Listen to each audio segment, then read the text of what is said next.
Buenas, hoy vamos a hacer un capítulo especial sobre la serie de Netflix de 100 años de soledad, basada en la gran novela maravillosa que nos identifica como colombianos ante el mundo y ante nosotros mismos, 100 años de soledad de Gabriel García Márquez.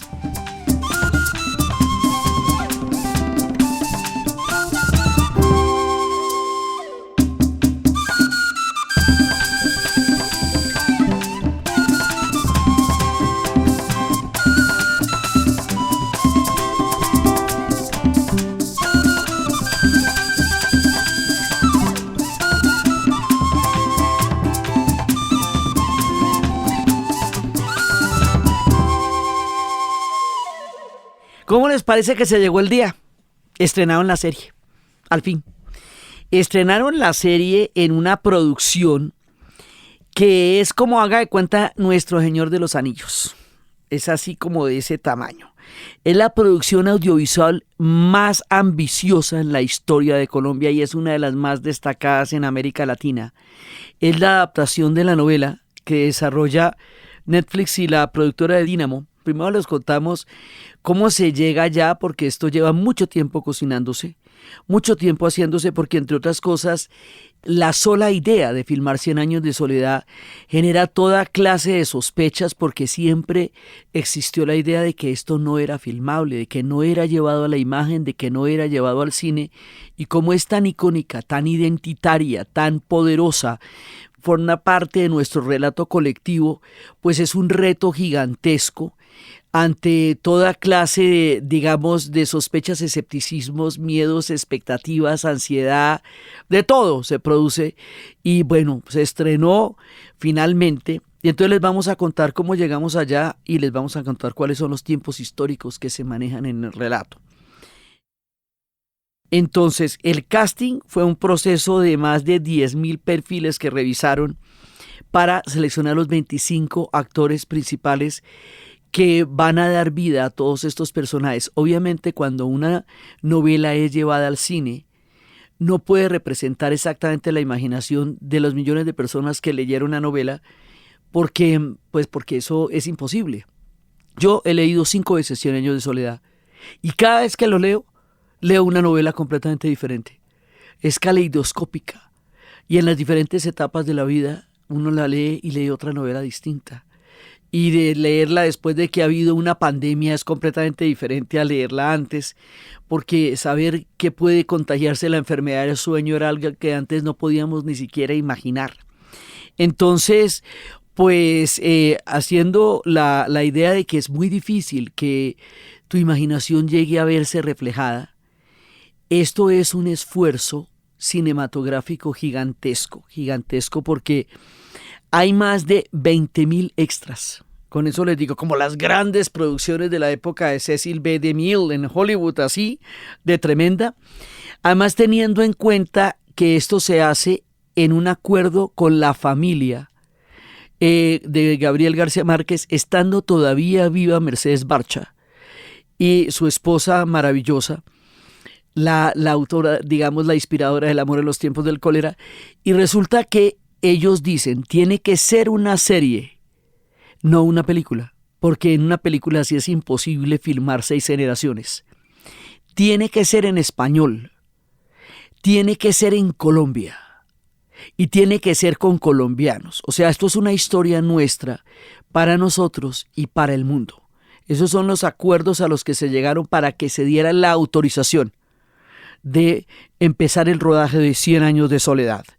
Entonces, bueno, de ahí para adelante empezar el reto más impresionante de todos. ¿Dónde se va a construir? Se construyó Macondo de cero.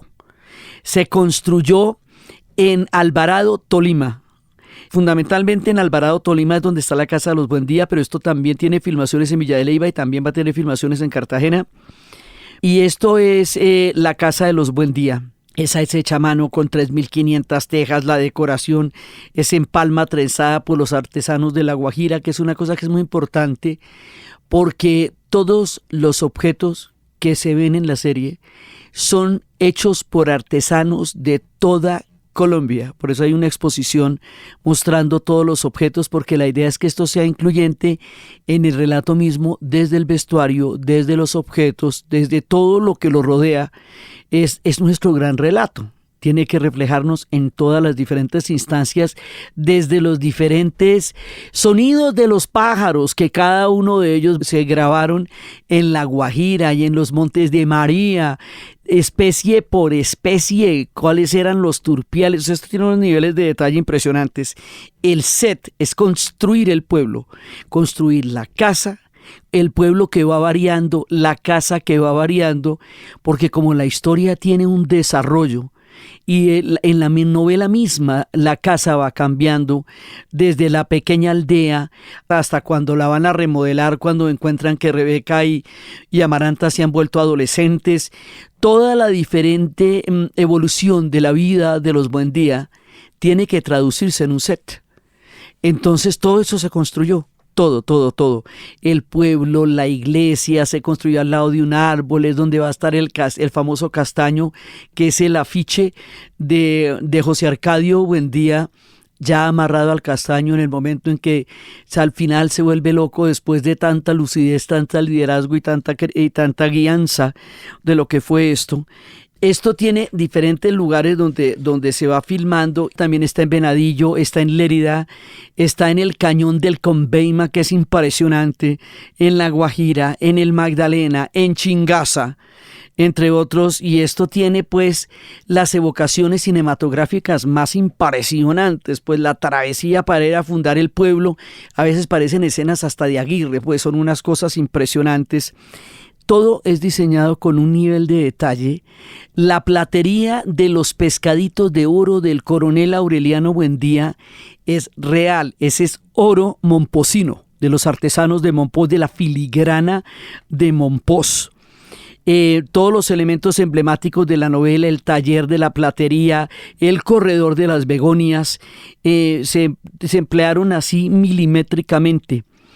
Todo el diseño de vestuario, se habla de más de 12,000 piezas de vestuario que se hicieron en los talleres artesanales de toda Colombia. Y esto se hizo directamente con los artesanos por la política de inclusión en el relato mismo. Y estos artesanos vienen de Nariño, vienen del Valle del Cauca, vienen del Cesar, de Cauca, de la Amazonía, entre otros los lugares donde se fabricaron, donde se crearon y se construyeron las piezas que se van a usar. La serie es un canto de amor a Gabriel García Márquez y a nosotros, porque es para mirarnos, o sea, nos va a ver el mundo entero. Es la primera serie latinoamericana de este nivel que se estrena simultáneamente en el mundo. Lo están viendo en todos lados y en todos lados están llegando las imágenes y las referencias de eso que nos da a nosotros un nombre en el mundo. Y a nosotros un país, Colombia, en la construcción permanente de una identidad, en la búsqueda de un lugar desde donde narrarnos. Nosotros siempre hemos tenido el síndrome de ser inimaginables, el síndrome de ser innarrables y de ser únicos, porque pues sí, hay muchas cosas particulares en nuestra cultura y en nuestra geografía. Y en la gran casa de América Latina, de donde nosotros somos parte, muchas de estas cosas también describen América Latina.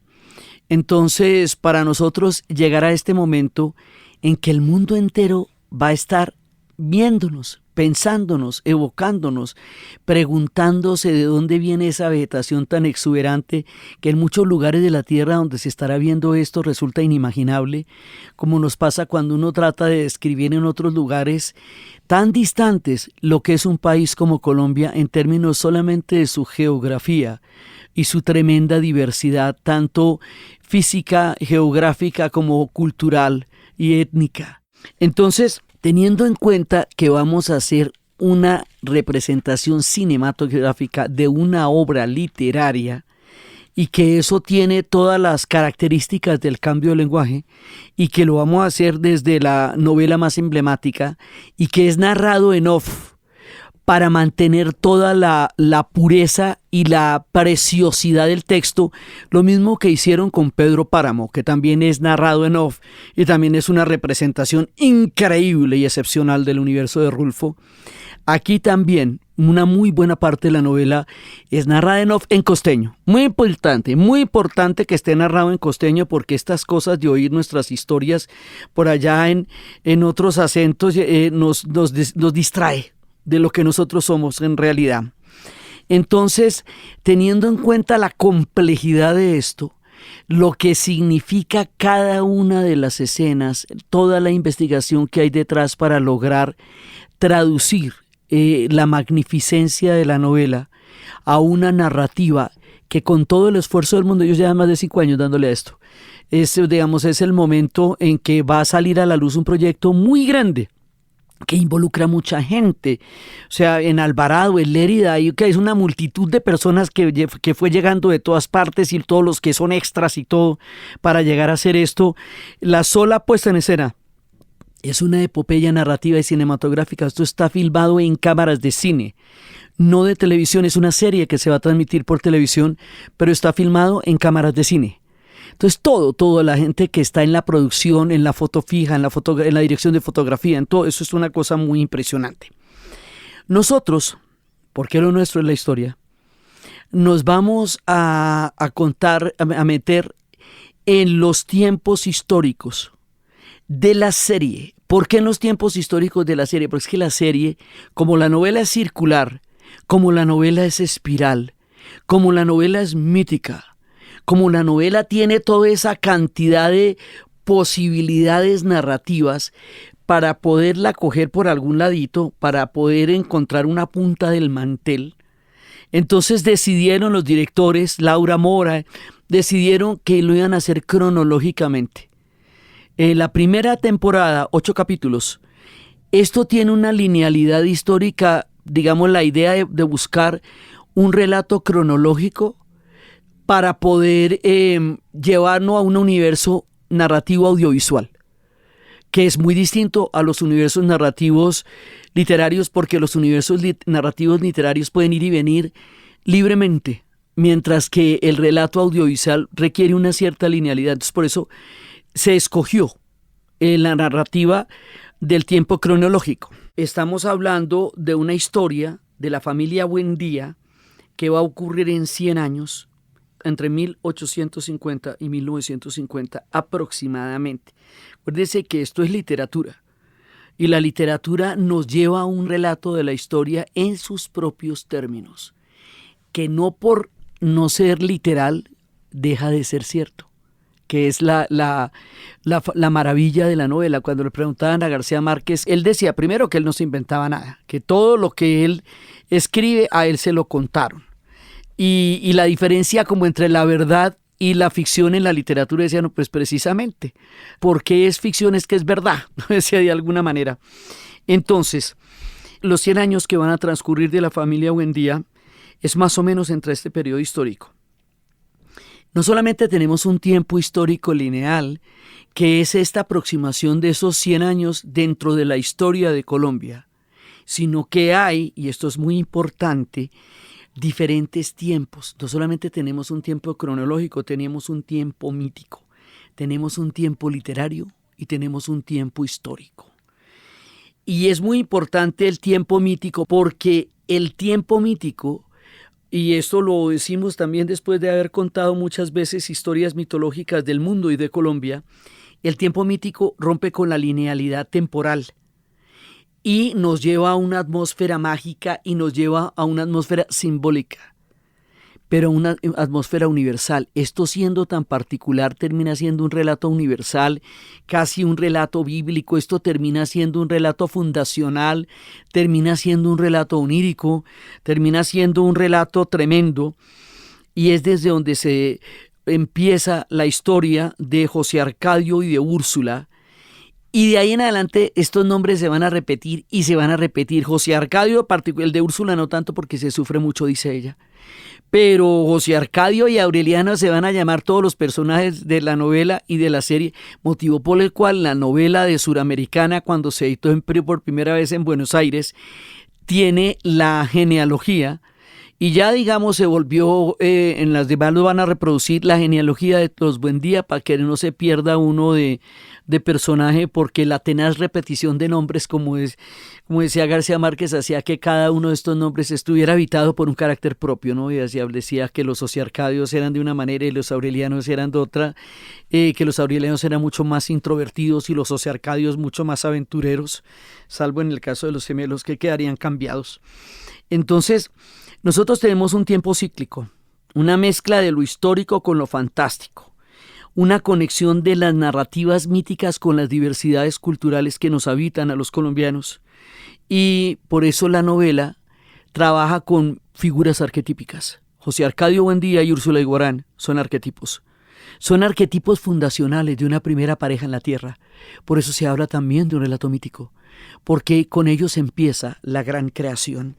Aquí García Márquez bebe de las fuentes de las grandes y antiguas mitologías griegas y las va trasladando a los pueblos indígenas y a los pueblos de la Guajira y a la sierra, y las va uniendo con la oralidad del Caribe, que es uno de nuestros rasgos culturales más poderosos, la oralidad. Nosotros los colombianos somos muy orales, por eso los contamos estas historias aquí, en la oralidad.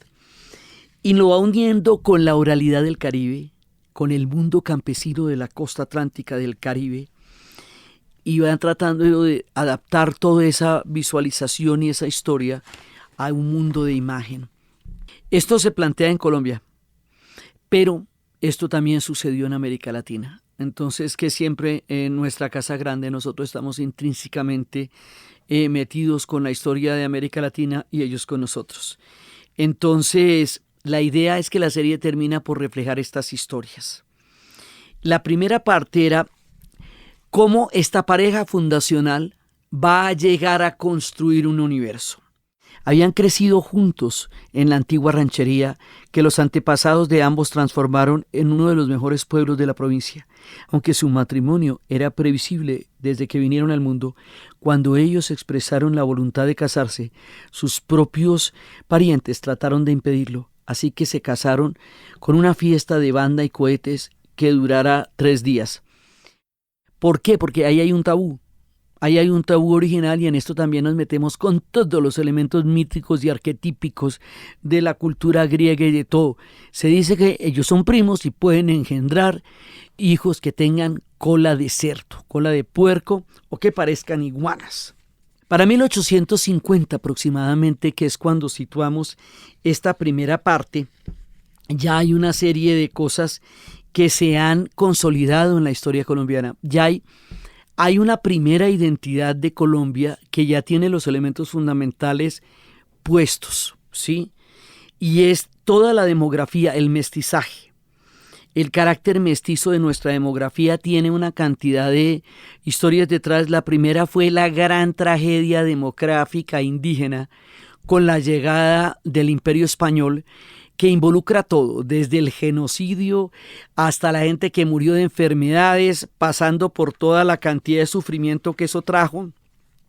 Luego, proveniente del África con el comercio triangular, en este horror histórico que fue la esclavitud, vienen los pueblos africanos. Hoy día son el 25% de la población colombiana. Viene de África y el mundo afro ya estaba acá. El mundo indígena diezmado y luego recuperado poco a poco en una versión muy distinta ya del mestizaje con todos los demás pueblos que llegaron acá, hasta formar una manera muy diferente de narrarnos. Pueblos indígenas hay tal cual ahora, eso no quiere decir que no, pero pueblos mestizos se van formando en toda esa historia del siglo XVII, el siglo XVIII, y ya para el siglo XIX el carácter de los colombianos está fundamentalmente ya formado. Ya las formas culturales, familiares, ya está la cumbia, ya que aparecen los ritmos musicales, la musicalización de la serie por parte de Juancho Valencia de Puerto Candelaria es muy, muy bonita. Es muy bonita porque le da todo el sabor de la cumbia, va todo el sabor de nuestros ritmos y va acompañando ese mundo caribe con la sonoridad del Caribe. Ya el Caribe colombiano está. Ya están la ranchería, las fiestas, los ruedos de gallo, los tejidos, los instrumentos musicales, la vida cotidiana. Ya ese mundo está consolidado en el momento en que arranca la novela con el matrimonio de ellos dos. Entonces nosotros podemos reconocernos, y esto es una cosa que nos va a pasar mucho durante la serie, como nos pasó durante la novela, pues reconocernos nosotros en esa historia, porque tenemos muchos abuelos que nos contaron esas historias, tenemos una memoria colectiva que nos cuenta estas historias y por eso nos resonamos tanto con ellas, porque es en el fondo una historia nuestra. Entonces lo primero que vamos a hacer es una fundación, y esa fundación tiene ese carácter tan poderoso, pero la fundación tiene un crimen detrás. Cuando mataron a Prudencio, y Prudencio no deja de asustarlos, no deja de asediarlos. Dice, está bien, Prudencio, le dijo, nos iremos de este pueblo lo más lejos que podamos y no regresaremos jamás. Fue así como emprendieron la travesía de la sierra.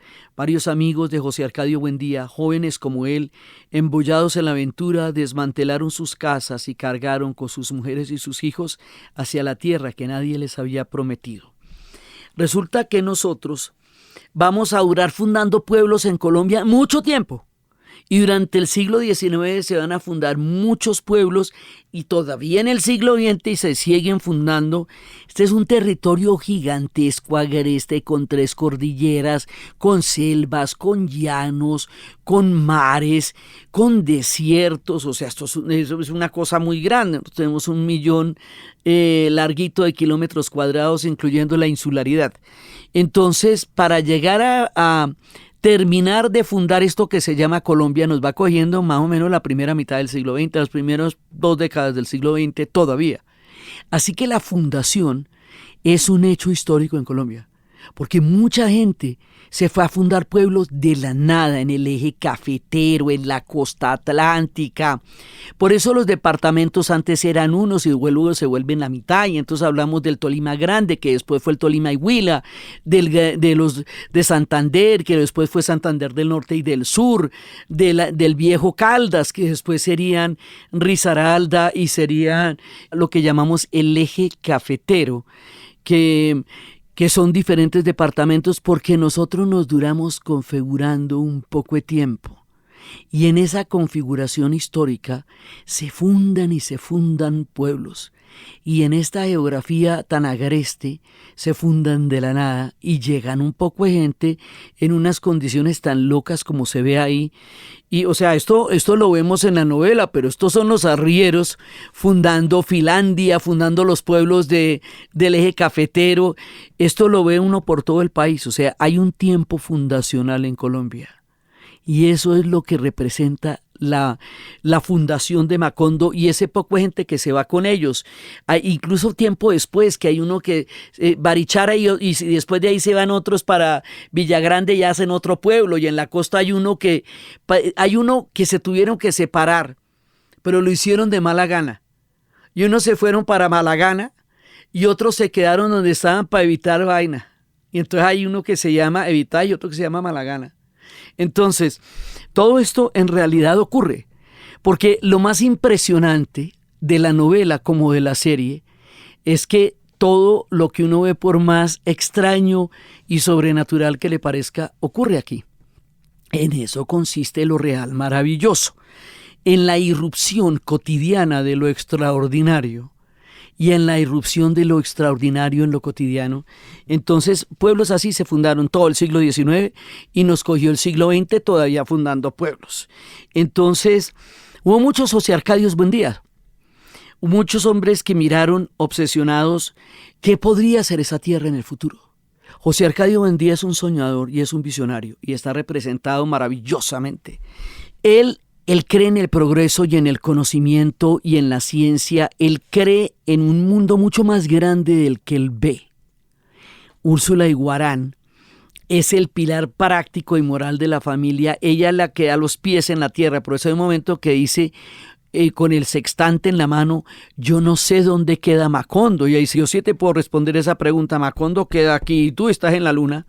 Entonces, mientras él visualiza, se asombra, ella hace posible la vida cotidiana. Entonces, el relato tal vez más famoso que nosotros tenemos de este tiempo es la colonización antioqueña, porque ha habido mucha narrativa de parte de Antioquia de cómo fue que se fundaron Manizales, Armenia, todo este tipo de ciudades, pero por toda Colombia sucedió. Y eso es lo que significa la fundación de Macondo, cuando estamos empezando todo esto, que refleja, entonces aquí hay un tiempo fundacional, y es un tiempo de la conformación de nosotros como país, y a la vez es un tiempo mítico, porque es un tiempo inmemorial, de donde salen los Buendía, huyendo de la presencia permanente de Prudencio Aguilar, para encontrar en un lugar que llegaría a ser el mar y nunca fue, para fundar Macondo. Entonces, aquí esa maravilla que hace García Márquez de poder entrelazar las historias ficticias con historias reales de la historia de Colombia es lo que le da a la novela ese poder tan impresionante a nivel histórico que tiene. Y esto es lo que nos va hablando también de los ciclos de construcción y destrucción que nosotros hemos vivido muchas veces, y la resiliencia y la capacidad de adaptarse al entorno, que es la que tenemos nosotros para adaptarnos a todas las cosas que hemos vivido. Y cómo José Arcadio y Úrsula vienen con sus amigos de una ranchería de La Guajira. La Guajira es un lugar de origen. Como Aztlán, cuando los mexicas o aztecas, como los conocen algunos, van a fundar Tenochtitlán, allí donde se encuentren el águila y el nopal con la serpiente, ahí, en ese punto es donde van a fundar México Tenochtitlán. Haga de cuenta.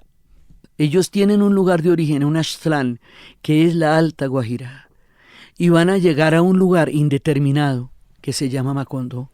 Entonces, pero ellos no tienen la serpiente emplumada, no tienen ni idea para dónde van. Creen que van al mar, pero todo esto todavía no se sabe. Entonces es también todo ese mundo desconocido, es como también lo que fueron las empresas europeas que llegarían a otros continentes, o los vikingos que salían a navegar sin tener ninguna idea si había tierras una vez que ellos surcaran esos mares bravíos por donde se montaban, sin brújula siquiera. Entonces vamos a un tiempo fundacional. Después del tiempo fundacional va a venir la llegada de la conexión con el mundo, los gitanos. Y los gitanos van y vienen una y otra vez. Los finales, dice, todos los años, por el mes de marzo, una familia de gitanos destaparrados plantaba su carpa cerca de la aldea. Y con un gran alboroto de pitos y timbales daban a conocer los nuevos inventos. Primero llevaron el imán, un gitano corpulento de barba montaraz y manos de gorrión, que se presentó con el nombre de Melquíades, hizo una truculenta demostración pública. Fue de casa en casa, arrastrando 2 lingotes metálicos, y todo el mundo se espantó al ver que los calderos, las pailas, las tenazas y los anafes se caían de su sitio, y las maderas crujían por la desesperación de los clavos y los tornillos tratando de desenclavarse, y aún los objetos perdidos desde hacía mucho tiempo aparecían por donde más se les había buscado. La llegada de los gitanos y Melquíades el andaluz, que se consiguen además un personaje muy idóneo para eso, marca el punto de inflexión de 100 años de soledad, porque esa llegada es el progreso, es la transformación, es el cambio. En Colombia por Barranquilla entró absolutamente todo, porque es la puerta que comunica con todo el Magdalena. Y por ahí entró todo el progreso, entraron los ferrocarriles, los telégrafos, los teléfonos, todo, los pianos, todo. Entonces, ese albor de la enorme transformación del siglo XX, que llega con una gran cantidad de inventos, lo representan los gitanos, que a la vez que traen el futuro, que a la vez que traen el progreso, también traen los misterios de Oriente. Y también traen estas cosas inimaginables, y también nos conectan con los sabios de otros mundos y de otras historias, con el Imperio Turco Otomano, con las diversas maravillas de Oriente, porque los gitanos traen el misterio también. La novela, como la serie, tiene una gran cantidad de misterios, porque hay muchas cosas que no se develan, sino que se entreveen antes de llegar a demostrar toda su verdadera esencia. Y la llegada de los gitanos trae aquello que da el origen a todo. Muchos años después, frente al pelotón de fusilamiento, el coronel Aureliano Buendía habría de recordar aquella brumosa tarde en que su padre lo llevó a conocer el hielo. Y cuando él recuerda el hielo, Él dice que, José Arcadio dice que el hielo va a ser importantísimo, importantísimo. Resulta que Colombia es un país caliente, caliente, caliente, caliente, caliente, salvo las grandes montañas de la cordillera de los Andes. Entonces, pues desde la cordillera de los Andes no es tan impresionante el hielo porque es donde quedan los páramos. Pero desde los pueblos de la costa, donde se ve borroso del calor, como dice García Márquez, el hielo es una maravilla. Es la refrigeración que va a llegar, que es un invento que va a transformar la historia de los alimentos y que aquí va a llegar de una manera muy terrible después cuando llegue la compañía bananera más adelante. Pero el hielo es la maravilla máxima que el coronel en su momento de enfrentar lo que parecía su muerte va a poder recordar.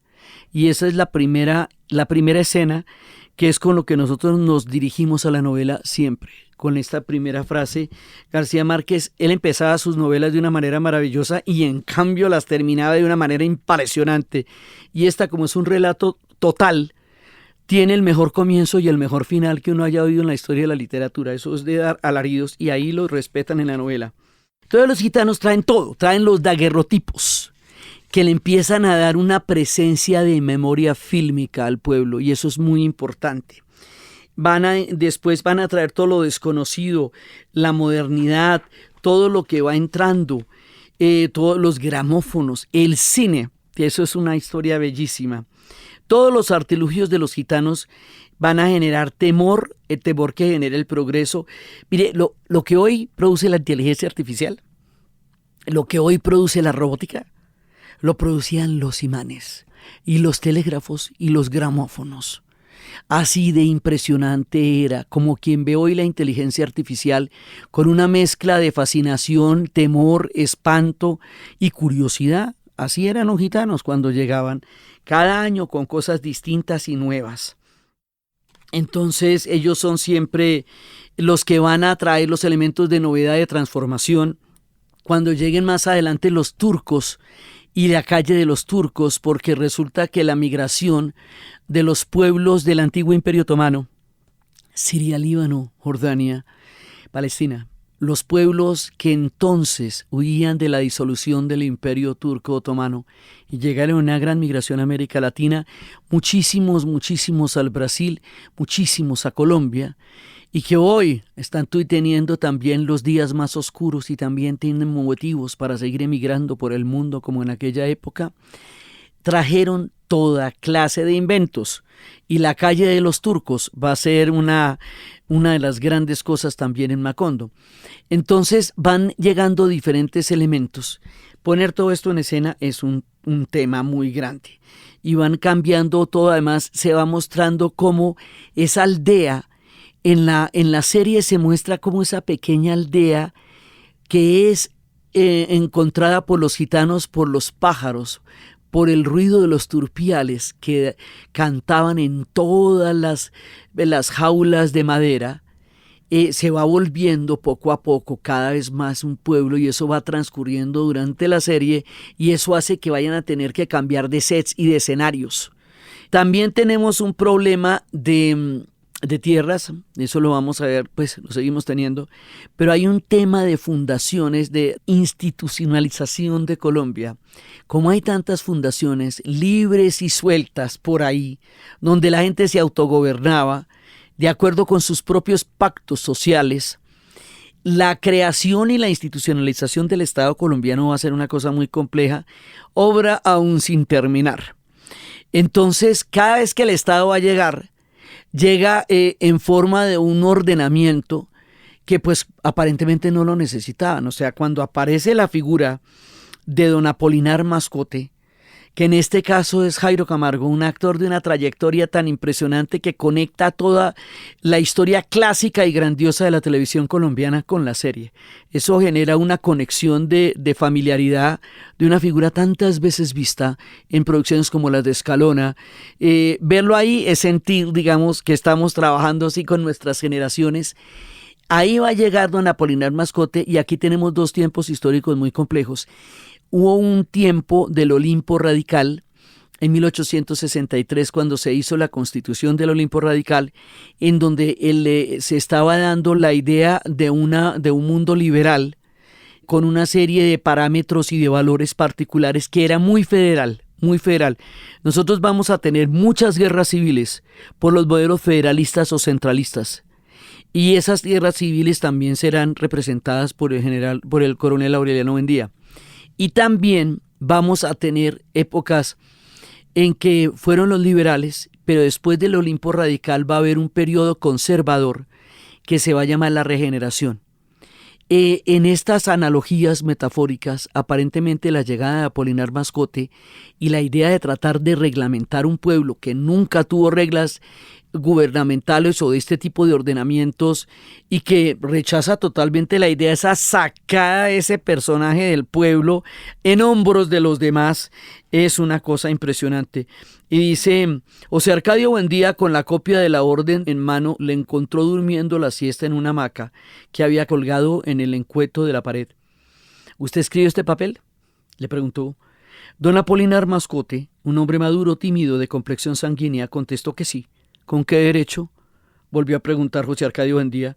Don Apolinar Mascote buscó un papel en la gaveta de la mesa y se lo mostró. Y le dijo, he sido nombrado corregidor de este pueblo.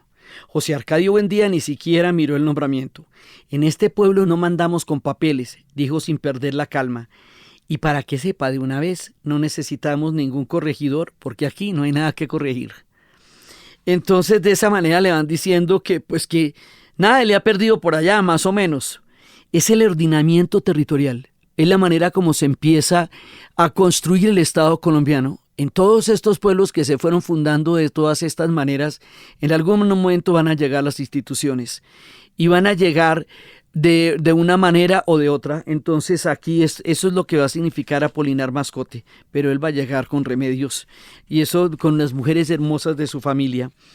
Entonces aquí nos habla del tiempo histórico de dos constituciones, la Constitución del Olimpo Radical y luego la regeneración que va a crear la Constitución de 1886.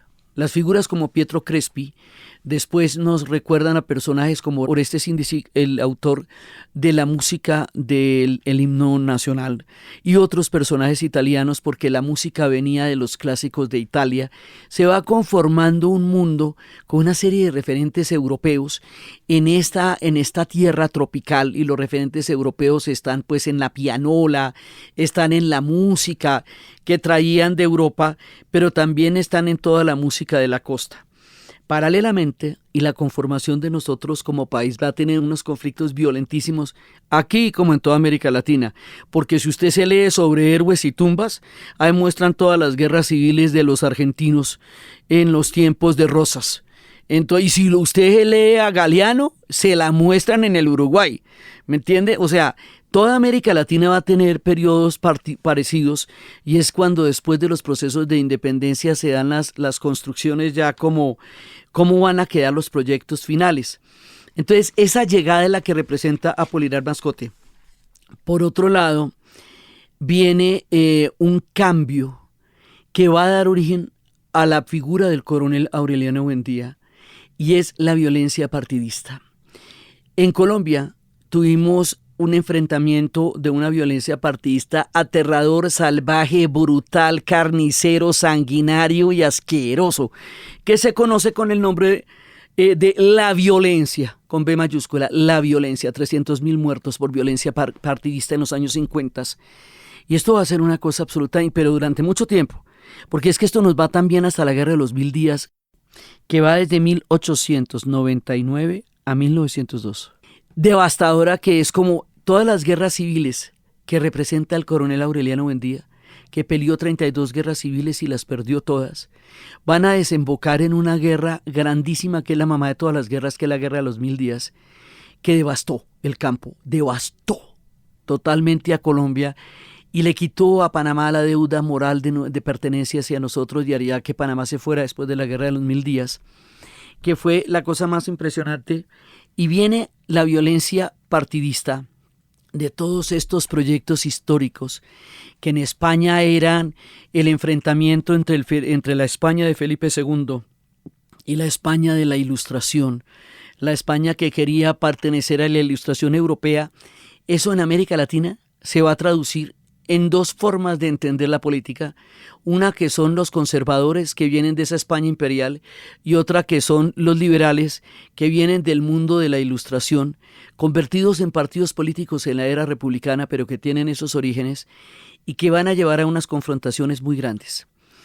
Gabriel García Márquez es completamente escéptico de la de la crueldad de la guerra y de la violencia bipartidista, y es escéptico en la medida en que no le apuesta a la bondad de ninguno de los dos, porque ambos son sanguinarios en la manera de hacer valer sus ideas, y lo caricaturiza de la manera en la que se pinten las casas de azul o se pinten las casas de rojo o se pinten las casas del color que nos dé la gana. Entonces, esto hace que por sentimientos humanitarios, Aureliano simpatizaba con la actitud liberal respecto de los derechos de los hijos naturales, pero de todos modos no entendía cómo se llegaba al extremo de hacer una guerra por cosas que no podían tocarse con las manos. Le parecía una exageración que su suegro hiciera enviar por las elecciones 6 soldados armados con fusiles al mando de un sargento en un pueblo sin pasiones políticas. Entonces, esto empieza de un pueblo que no está metido en ninguna de estas cosas, y poco a poco la violencia va llegando allá, como poco a poco la violencia llegó a tantos pueblos, sin que se le viera venir, sino que estallaba de una manera impresionante. Entonces, aquí hay un tema de mostrar el carácter del punto de empezar a habitar lo que va a ser el coronel Aureliano Buendía. Aureliano Buendía como tal era un tipo retraído, y todo el tiempo estaba en el laboratorio, y cuando se enamora de la hermosa Remedios, que es un personaje tan bonito en la novela y tan bonito en la serie, llena de bondad y de entender la mejor manera de representar la ternura para todos los demás, él se la pasa con su suegro Apolinar Mascote porque pues, se podía, ¿me entiende? A pesar de que eran tan distintos, y de la duda de sobre si llevan a un cura para poder casar, para poderlos casar allá, pues porque ellos nunca habían tenido curas, y así iba a llegar el padre Nicanor.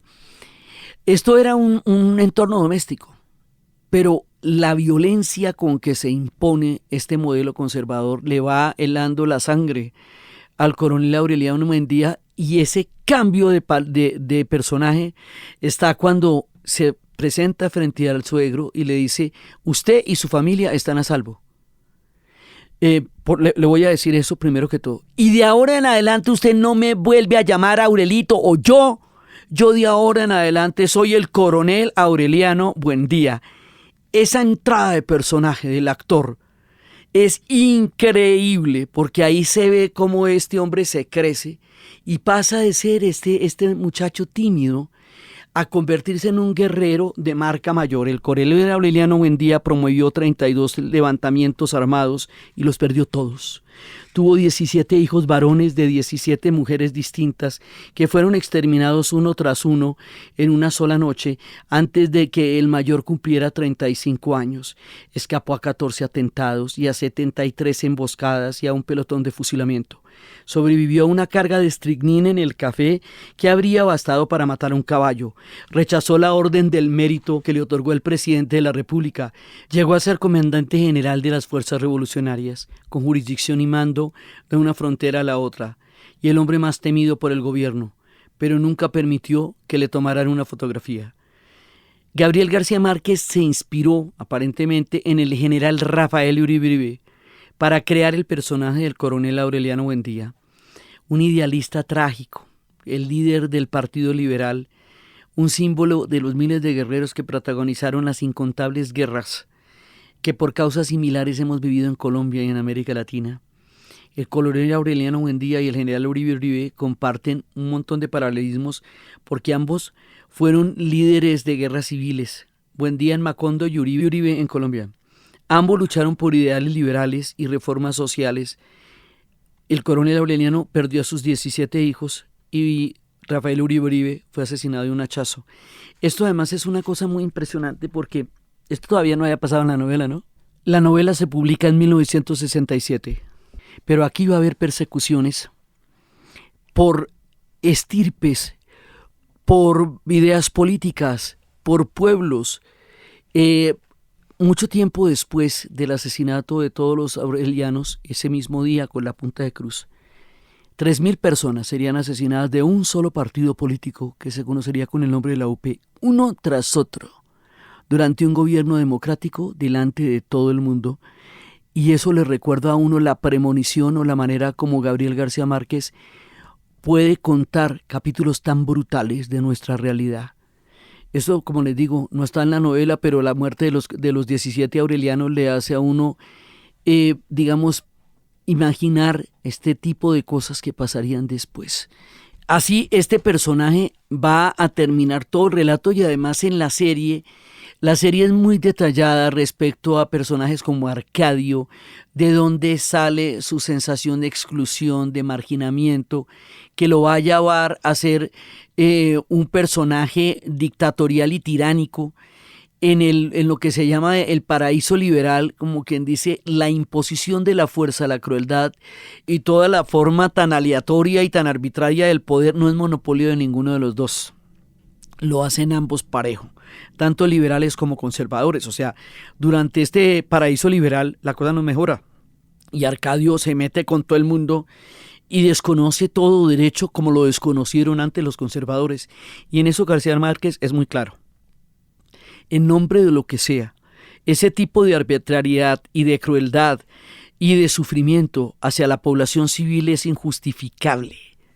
No importa cuál sea el cuento que se eche para llevarlo a cabo, él por eso es que no le come a la violencia partidista, porque los resultados son catastróficos, pintando las casas de azul como pintándolas de rojo. Entonces, en esta primera parte, en los primeros 8 capítulos, recorremos esto. Todavía nos faltan muchas cosas. Nos faltan la matanza de las bananeras. Nos faltan un montón de cosas ya, la época de los gallineros electrificados. Eso viene para la segunda temporada. Pero lo que sí queda totalmente claro a lo largo de toda la serie y en la puesta en escena de una manera absolutamente magistral es la fuerza de las mujeres. La manera como las mujeres hacen que el mundo siga funcionando mientras los hombres se vuelven locos, se engolosinan, ya sea con los artilugios de la ciencia como José Arcadio, que termina tantos años en su laboratorio y mete a sus hijos en el laboratorio y además se la pasa mirando las estrellas, tanto como la quimera de la guerra y la violencia, porque la guerra también es una quimera. Pase lo que pase, las madres siempre van a estar ahí y siempre se puede contar con ellas para que siga existiendo el mundo si no se hubiera acabado. Ustedes han tomado muy en serio este juego espantoso, han hecho bien porque están cumpliendo con su deber, dijo a los miembros del tribunal. Pero no olviden que mientras Dios nos dé vida, nosotras seguiremos siendo madres. Y por muy revolucionarios que sean, tenemos derecho a bajarle los pantalones y a darles una cueriza a la primera falta de respeto. Y la escena en que Úrsula Iguarán sale furiosa a darle juetazos a Arcadio, que era en ese momento el alcalde militar, pues autonombrado, y ella le va a dar de juetazo, me dice, usted puede hacer lo que quiera, pero usted sigue siendo un tipo al que yo le puedo dar los pantalones y le puedo dar de cuerizas, y eso es lo único que realmente lo para. La autoridad de estas mujeres es lo único que reconocen los guerreros como un posible freno. Entonces, ellas son el hilo conductor, ellas son el soporte de la fragilidad de América Latina.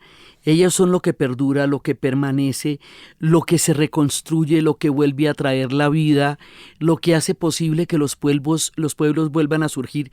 En 100 años de soledad, como en la Alemania de la Segunda Guerra Mundial, que la reconstruyeron las mujeres solitas con sus propias manos, como las mujeres residentas del Paraguay, que después de la Guerra de la Triple Alianza fueron las que mantuvieron el país cuando el 90% de los hombres habían muerto. Siempre que ocurren las barbaridades de la guerra, las mujeres están ahí y estamos ahí para volver a hacer el mundo que los hombres destruyeron en la locura de la guerra. Y eso es muy claro en 100 años de soledad.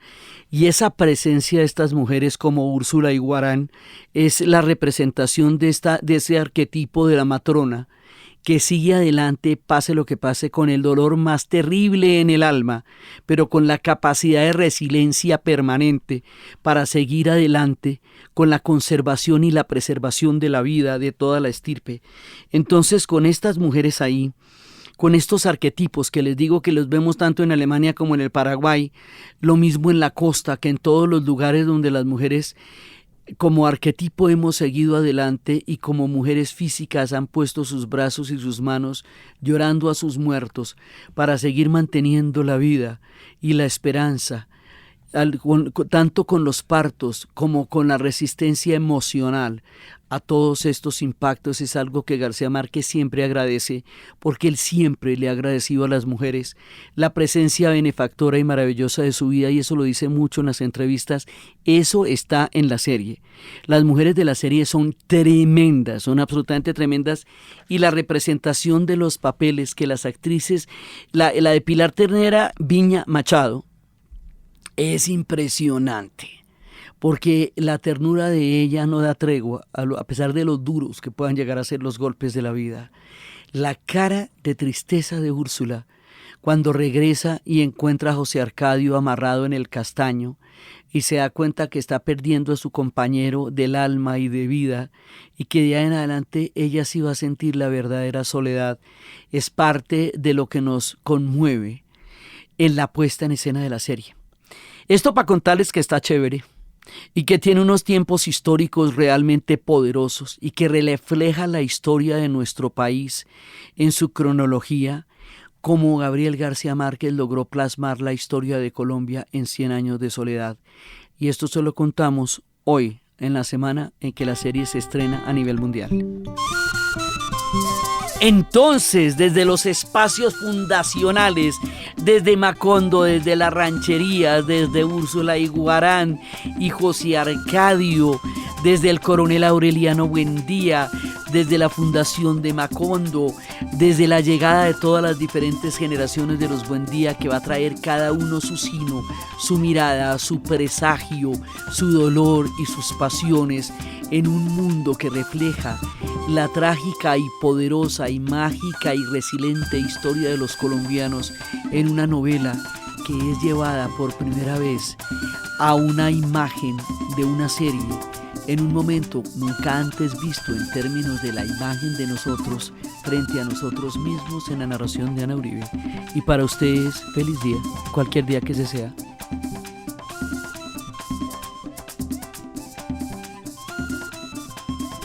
Este podcast fue grabado en Los Gatos Studios y fue posible gracias al equipo de dianauribe.fm, que está integrado por Diana Suárez, Milena Beltrán, Arturo Jiménez, y la edición y la musicalización de Eduardo Corredor Fonseca de Rueda Sonido, y siempre con el gran apoyo de las personas que nos donan en Patreon, PayPal y PayU.